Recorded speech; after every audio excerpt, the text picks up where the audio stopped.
ഇപ്പോൾ നമ്മൾ നമ്മുടെ സ്കിൻ കെയർ റുട്ടീനിൽ കൊണ്ടുവരുന്ന ഒരു കാര്യമാണ് റെറ്റിനോൾ. അപ്പോൾ റെറ്റിനോൾ എന്ന് വെച്ചാൽ നമ്മൾ കുറച്ച് നാളെടുത്തിട്ട് ചിലരൊക്കെ കുറച്ച് നാൾ കഴിയുമ്പോൾ അത് സ്റ്റോപ്പ് ചെയ്യും. അപ്പോൾ സ്റ്റോപ്പ് ചെയ്യുമെന്ന് വെച്ചാൽ ഫസ്റ്റ് നമ്മൾ ഈ ഒരു റെറ്റിനോൾ എടുക്കുമ്പോൾ നിങ്ങളൊരു കാര്യം ശ്രദ്ധിക്കുക. റെറ്റിനോളിന് 3 സ്റ്റേജസ് ഉണ്ട്.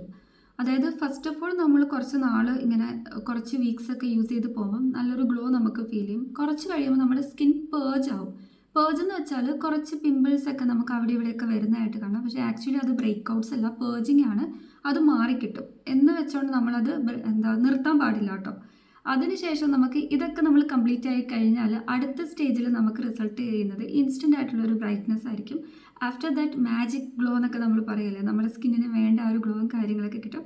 അപ്പോൾ റെറ്റിനോൾ യൂസ് ചെയ്യുന്നവർ ഇടയ്ക്ക് വെച്ച് നിർത്താണ്ട് പ്രോപ്പറായിട്ട് റെറ്റിനോൾ യൂസ് ചെയ്ത് പോകാൻ വേണ്ടിയിട്ട് ശ്രദ്ധിക്കുക കേട്ടോ. അപ്പോൾ ഈ ഒരു കാര്യം നിങ്ങൾ മൈൻഡിൽ കീപ്പ് ചെയ്യുക. പ്രോപ്പറായിട്ട് നമ്മൾ ഈ ഒരു സ്റ്റെപ്സ് ഒക്കെ കടന്ന് ആ ഒരു സ്റ്റേജസ് ഒക്കെ കംപ്ലീറ്റ് ചെയ്ത് പോയാൽ മാത്രമേ ഉള്ളൂ ആ ഒരു റിങ്കിൾസും ഫൈൻ ലൈൻസും ഒക്കെ നമുക്ക് കുറയ്ക്കാൻ പറ്റുള്ളൂ റെറ്റിനോൾ യൂസ് ചെയ്തിട്ട്. പാതിക്ക് വെച്ച് നിർത്തിപ്പോയാലും നമുക്ക് എങ്ങനെ ബെനിഫിറ്റ് കിട്ടാനാണ്? അപ്പോൾ ആരും റെറ്റിനോൾ യൂസ് ചെയ്യുന്നവരാണെങ്കിൽ നിങ്ങൾ പാതി വെച്ച് നിർത്താതെ കണ്ടിന്യൂ ചെയ്ത് പോകാൻ വേണ്ടി ശ്രദ്ധിക്കുക കേട്ടോ. സ്കിൻ പേർജിങ് ഒന്നും കണ്ട് നിങ്ങൾ പേടിക്കേണ്ട. അത് ബ്രേക്ക് ഔട്ട്സ് അല്ല, ജസ്റ്റ് പേർജിങ് മാത്രമാണ്.